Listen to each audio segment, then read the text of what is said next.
problem 8-19. So in this problem, you just need to copy over this table and fill in the missing values in the table. So let's do that now. So they've given us that 10 to the 1 is 10, and that 10 to the 2, or 10 squared, is going to be 100. So we need to find 10 to the 0, which anything raised to the 0th power is just going to be 1. So now we need to find 10 to the 3. So remember, that's going to be 10 times 10 times 10.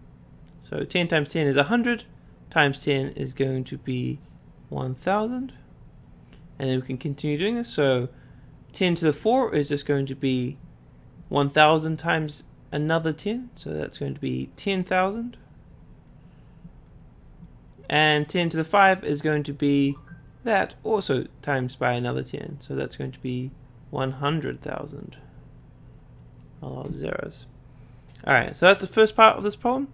Next, we need to, in part A, we need to use find a pattern and use a pattern to decide how many zeros 10 to the 7 would have.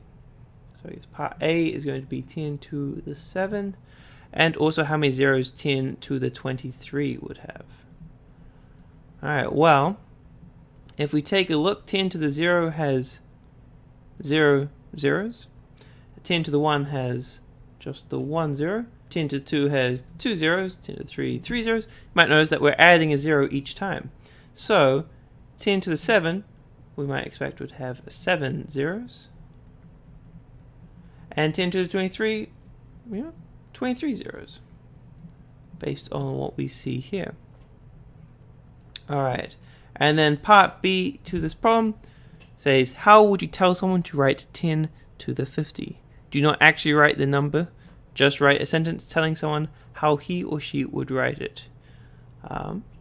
So you could write down 10 to the 50, which based on this pattern we would expect it to be 1 with 50 zeros after it. But that's a lot of zeros, so probably don't write that down like it says here. Don't write it down. Just how would you tell someone how to write it down? And it would be just what I said. So write 1, 1, and then 50 zeros.